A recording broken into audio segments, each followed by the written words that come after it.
ذرا تصور کریں، مطلب چند سال پہلے کی بات ہے جب ملک میں ایک آرمی چیف کی تقرری بظاہر ایک ناممکن سی بات لگ رہی تھی، یعنی ایک ایسا انتظامی اور سیاسی ڈراونا خواب کہ کیا بتائیں۔ بالکل، اور اس وقت پورا ملک لٹرلی ایک شدید معاشی اور سیاسی ہیجان کا شکار تھا۔ ایگزیکٹلی لیکن پھر اسی ناممکن تقرری کے نتیجے میں بننے والی شراکت داری نے ایک ایسی بساط بچھائی کہ آج وہی ملک جو ڈیفالٹ کے بالکل کنارے پر کھڑا تھا، وہ نہ صرف مشرق وسطیٰ میں امریکہ اور ایران کے درمیان سب سے اہم ثالث بن کر ابھرا ہے، بلکہ معیشت کا پہیہ بھی الٹا گھما دیا ہے۔ جی ہاں، وہ مہنگائی جو 30% پر تھی، اس کو حیران کن حد تک نیچے لانا کوئی معمولی بات نہیں ہے۔ تو آج کے اس تفصیلی جائزے میں ہم دراصل انہی تہلکہ خیز تحقیقی رپورٹس، مضامین اور سفارتی تجزیوں کو کھنگالنے جا رہے ہیں۔ ہم یہ سمجھیں گے کہ وزیر اعظم شہباز شریف اور army chief general Asim Munir کے دور میں یہ حیرت انگیز کایا پلٹ آخر ممکن کیسے ہوئی۔ اور دیکھیں، یہاں سننے والوں کے لیے یہ واضح کرنا بھی بہت ضروری ہے کہ چونکہ ان رپورٹس میں ملکی سیاست اور عالمی تنازعات کا ذکر ہے، تو ہمارا مقصد ان میں موجود حقائق اور طریقہ کار کا بالکل غیر جانبدارانہ تجزیہ کرنا ہے۔ بالکل صحیح کہا۔ ہم کسی سیاسی بیانیے کی حمایت یا مخالفت نہیں کر رہے، بلکہ صرف ذرائع پر بات کر رہے ہیں۔ اور یہ غیر جانبداری اس لیے بھی ضروری ہے کیونکہ جب ہم اتنی بڑی ساختی اور سفارتی تبدیلیوں کو دیکھتے ہیں نا، تو جذبات کو ایک طرف رکھ کر صرف میکانزم کو سمجھنا پڑتا ہے، یعنی یہ دیکھنا پڑتا ہے کہ پردے کے پیچھے اصل میں ہوا کیا ہے۔ اور جو منظرنامہ میں نے شروع میں کھینچا وہ واقعی حیران کن ہے۔ مطلب ہم ایک ایسے ملک کی بات کر رہے ہیں جو سفارتی تنہائی کا شکار تھا، جس کی پہچان صرف اندرونی بحران، قرضے اور ماضی میں طالبان سے جڑے معاملات تک محدود ہو کر رہ گئی تھی، اور وہ اچانک عالمی امن کی ایک ناگزیر ضرورت بن گیا۔ مطلب یہ کوئی چھوٹی بات نہیں ہے۔ خیر، اسی لیے میں اس کہانی کی بالکل شروعات سے آغاز کرنا چاہتا ہوں، کیونکہ اگر ہم ان بڑی معاشی اور سفارتی عمارتوں کو دیکھنا چاہتے ہیں تو پہلے اس بنیاد کو جانچنا ہوگا جہاں سے یہ سب شروع ہوا۔ جی، وہ تقرری والا وقت۔ بالکل، ان رپورٹس میں جنرل عاصم منیر کی تقرری کے وقت کی جو تفصیلات ہیں نا، وہ کسی پولیٹیکل تھرلر فلم سے کم نہیں لگتی۔ مطلب ان کی تقرری کے عمل میں شدید قانونی ابہام پیدا کیا گیا، اور خاص طور پر وہ جو کمیشن کی تاریخوں کا مسئلہ کھڑا کر کے الجھن پیدا کی گئی کہ سینیورٹی لسٹ میں سب سے اوپر کون ہے۔ ایگزیکٹلی۔ سابق وزیر اعظم عمران خان اس تقرری کی صریحاً مخالفت کر رہے تھے، پھر اس وقت کے صدر کے ذریعے اس پورے عمل کو روکنے کی مبینہ کوششیں بھی کی گئیں۔ ان رپورٹس میں باقاعدہ سبوٹاج اور اندرونی سازشوں کا ذکر ہے۔ اور سب سے بڑی تکنیکی رکاوٹ تو وہ تھی نا کہ جنرل منیر کی ریٹائرمنٹ کے دن بالکل قریب تھے۔ ہاں، اب چلیے اس کو ذرا کھول کر دیکھتے ہیں۔ یہ بالکل ایسا ہے جیسے کسی کمپنی کے نئے CEO کو چارج سنبھالنے سے روکنے کے لیے حریف بورڈ ممبرز عمارت کے دروازے بند کر رہے ہوں، لیکن وہ میرٹ کی چابی سے تالا کھول کر اندر آ جائے اور پھر پوری کمپنی کا نقشہ ہی بدل دے۔ ارے واہ، یہ مثال آپ نے بہت زبردست دی۔ اور اس ساری صورتحال میں جو سب سے اہم فیصلہ کن موڑ تھا، وہ اس وقت کے وزیر اعظم شہباز شریف کا میرٹ اور سینیورٹی کے اصول پر ڈٹے رہنا تھا۔ اور ایسا عموماً ہوتا نہیں ہے سیاست میں۔ بالکل نہیں ہوتا۔ جب آپ کے سامنے اتنی شدید سیاسی دھڑے بندی ہو تو حکمران عموماً کوئی درمیانی راستہ نکالتے ہیں یا اپنے کسی پسندیدہ شخص کو آگے لاتے ہیں، لیکن یہاں فیصلہ خالصتاً میرٹ کی بنیاد پر کیا گیا۔ جو سینیورٹی لسٹ میں سب سے اوپر تھا اسے منتخب کیا گیا۔ یہاں تھوڑا سا اختلاف ہے۔ ہم ہمیشہ میرٹ اور سینیورٹی جیسے الفاظ سنتے آئے جو سننے میں بڑے مثالی لگتے ہیں، لیکن عملی دنیا میں محض ایک لسٹ کو فالو کر لینے سے کوئی ملک اتنے بڑے معاشی یا سفارتی بحران سے کیسے نکل سکتا ہے؟ مطلب اس کا آپس میں کیا تعلق ہے؟ یہ بہت زبردست سوال ہے۔ دیکھیں، تعلق بالکل براہ راست ہے۔ جب ملک کی قیادت کوئی فیصلہ میرٹ پر کرتی ہے تو وہ دراصل ایک پیغام دے رہی ہوتی ہے کہ اب فیصلے ذاتی پسند ناپسند یا سیاسی مفادات پر نہیں ہوں گے۔ صحیح، یعنی ایک طرح کا ٹرسٹ بلڈ ہوتا ہے۔ ایگزیکٹلی، اداروں کے درمیان ایک غیر معمولی قسم کا ادارہ جاتی اعتماد پیدا ہوتا ہے۔ اب آرمی چیف کو معلوم ہو کہ ان کی تقرری کسی سیاسی ڈیل کا نتیجہ نہیں بلکہ ان کا حق تھا، اور وزیر اعظم کو پتا ہو کہ ملٹری لیڈرشپ کسی سیاسی ایجنڈے پر کام نہیں کر رہی، تو ایک زبردست ہم آہنگی یا سینرجی پیدا ہوتی ہے۔ اور اسی ہم آہنگی نے وہ بنیاد فراہم کی جس پر آگے چل کر ایک انتہائی پیچیدہ حکمت عملی ترتیب دی گئی، جسے رپورٹس میں فرائض کی ایک زبردست تقسیم کہا گیا ہے۔ بالکل، اور یہی وہ تقسیم ہے جس کا پہلا اور سب سے خطرناک ٹیسٹ ملک کے اندر نہیں بلکہ عالمی بساط پر ہوا۔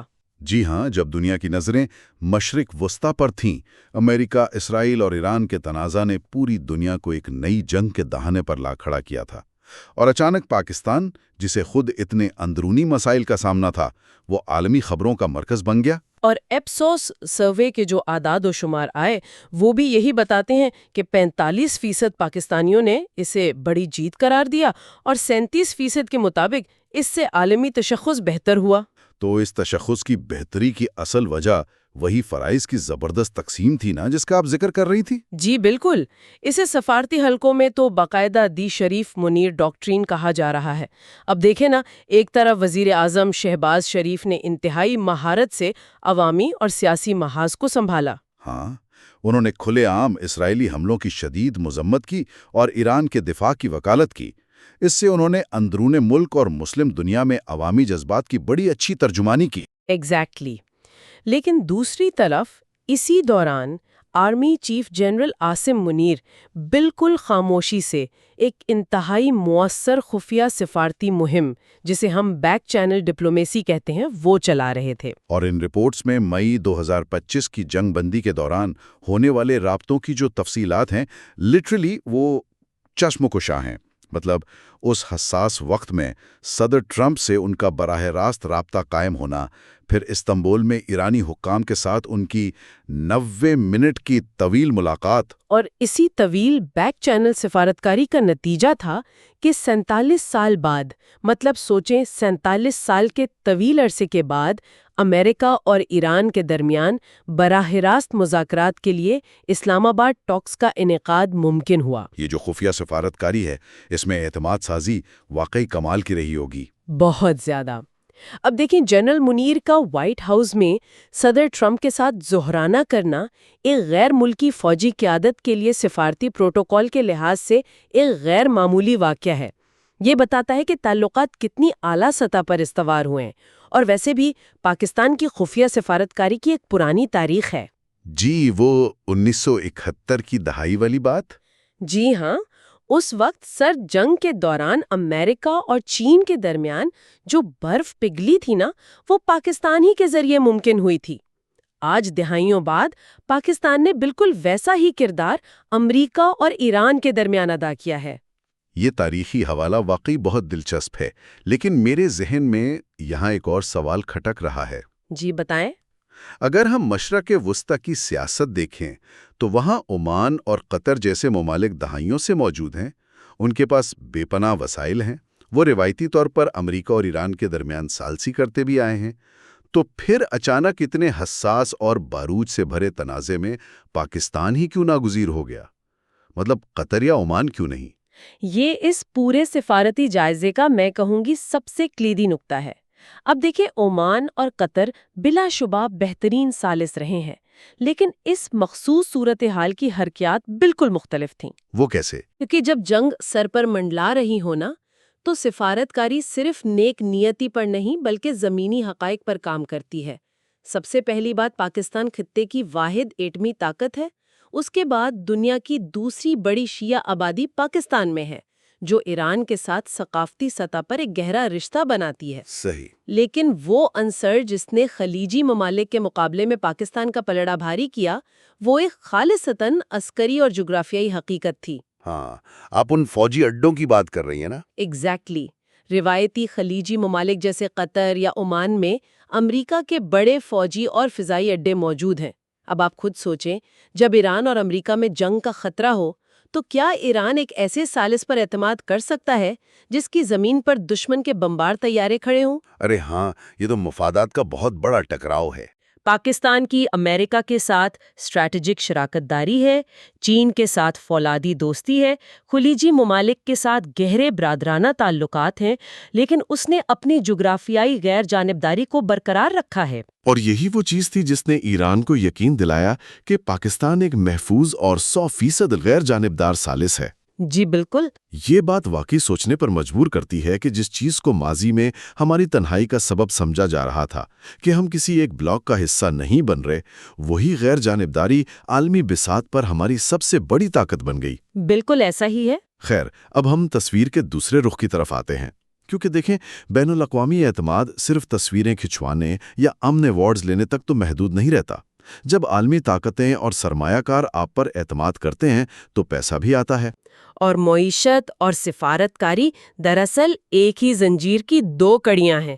آپ کی بین الاقوامی ساخت براہ راست یہ طے کرتی ہے کہ عالمی منڈیوں میں آپ کو کس نظر سے دیکھا جا رہا ہے. تو پھر ذرا ان ہوش ربا اعداد و شمار کو دیکھتے ہیں جو ان رپورٹس میں دیے گئے ہیں. پاکستان کی معیشت ویسے ہمیشہ سے ایک ہچکولے کھاتی گاڑی رہی ہے. تھوڑا سا عروج آتا ہے اور پھر دھڑام سے نیچے، جسے ہم بوم اینڈ بسٹ سائیکل کہتے ہیں. جی، اور اب جو اعداد و شمار آ رہے ہیں وہ واقعی حیران کن ہے. مطلب افراط زر یعنی مہنگائی جو ایک وقت میں 30% پر تھی، وہ کم ہو کر 4 سے 5% کے درمیان آ گئی ہے. اسٹیٹ بینک کا پالیسی ریٹ 22.5% سے کم ہو کر 10.5% پر آ گیا ہے. زر مبادلہ کے ذخائر 21 ارب ڈالر کی حد عبور کر چکے ہیں. اور سب سے حیرت کی بات تو یہ ہے کہ 22 سال میں پہلی بار ہمارا کرنٹ اکاؤنٹ سرپلس میں آیا ہے. یہ کوئی معمولی بات نہیں ہے. یہ اعداد و شمار معیشت کی بنیادی صحت میں بہتری دکھاتے ہیں. جب آپ افراط زر کو کنٹرول کرتے ہیں تو اسٹیٹ بینک کے لیے ممکن ہوتا ہے کہ وہ شرح سود کم کر دے، اور جب پالیسی ریٹ نیچے آتا ہے تو اس کا براہ راست فائدہ کاروباری طبقے کو ہوتا ہے، کیونکہ بینکوں سے قرض لینا سستا ہو جاتا ہے. جس سے ظاہر ہے چھوٹی اور درمیانی سندیں چلتی ہیں، روزگار پیدا ہوتا ہے. اس سب کا اصل مطلب کیا ہے؟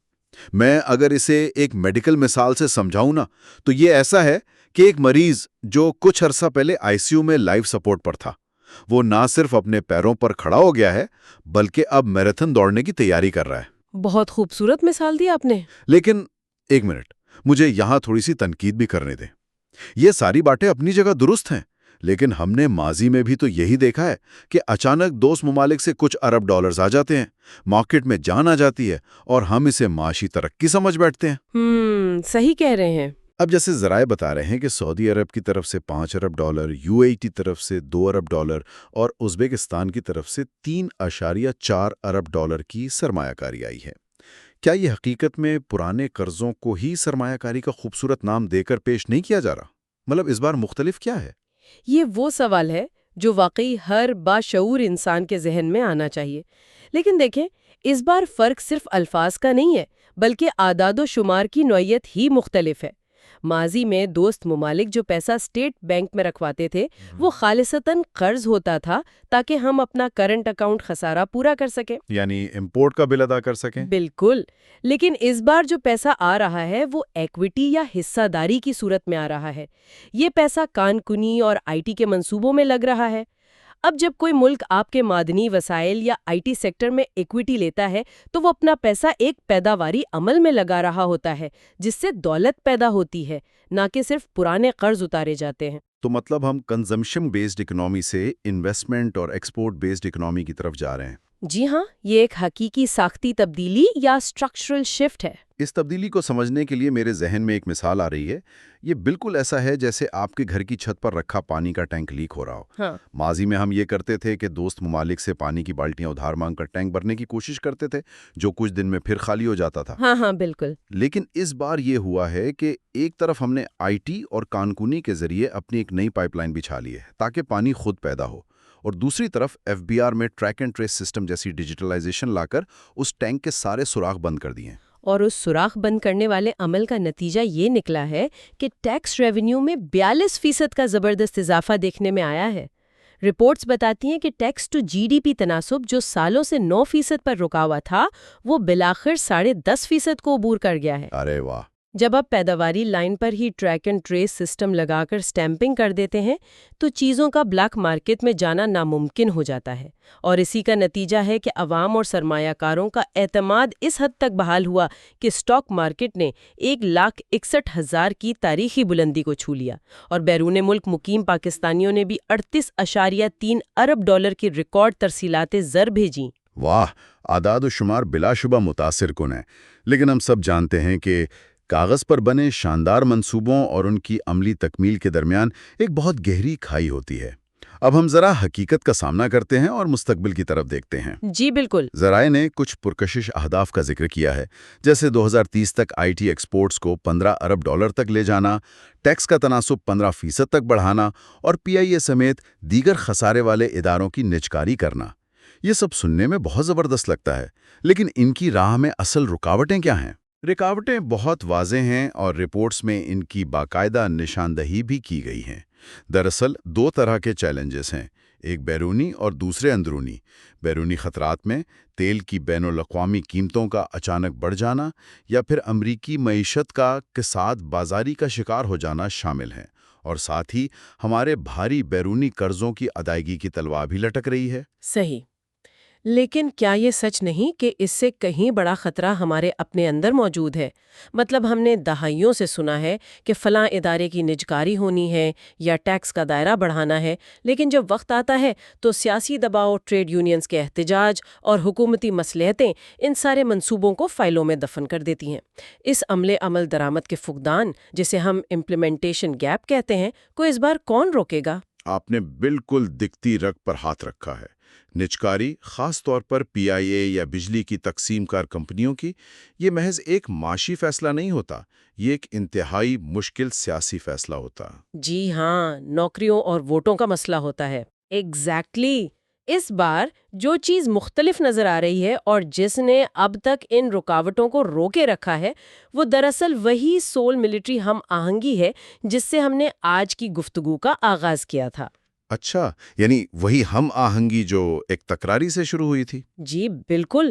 موجودہ قیادت نے اب تک ایک مستحکم محاذ پیش کیا ہے، لیکن اصل امتحان یہ ہے کہ اس کا تسلسل برقرار رہنا چاہیے۔ یہ شراکت داری افراد سے بالاتر ہو کر اداروں کے درمیان ایک مستقل ریاستی ارادے میں تبدیل ہونی چاہیے۔ سیاسی استحکام وہ واحد چیز ہے جو ان تمام کامیابیوں کو جوڑے رکھ سکتی ہے، تبھی پاکستان ایک ایمرجنگ مارکیٹ بن سکتا ہے۔ تو اگر ہم آج کی اس تمام تفصیلی بحث کا خلاصہ کریں تو بات یہ سمجھ آتی ہے کہ جب ایک ملک بحرانوں کی آخری حد کو چھو لیتا ہے تو یا تو وہ مکمل طور پر بکھر جاتا ہے یا پھر وہ ان بحرانوں کو ایک موقع سمجھ کر اپنی بنیادوں کو نئے سرے سے استوار کرتا ہے۔ بالکل۔ آج ہم نے دیکھا کہ کس طرح ایک مستحکم قیادت، اسمارٹ ڈپلومیسی اور سخت معاشی فیصلوں نے پاکستان کو محض ایک بحران زدہ ملک سے نکال کر ایک ابھرتی ہوئی معاشی اور سفارتی طاقت بنا دیا ہے۔ اور اس سفر کا سب سے بڑا سبق یہ ہے کہ کوئی بھی ملک کمزور نہیں ہوتا جب تک کہ وہ اپنے جغرافیائی اور تصویراتی حقائق کا درست استعمال جانتا ہو۔ پاکستان نے جس غیر جانبداری کو کمزوری سمجھ لیا تھا، اسی تحمل نے اسے عالمی بساط پر ایک طاقتور کھلاڑی بنا دیا۔ ایگزیکٹلی۔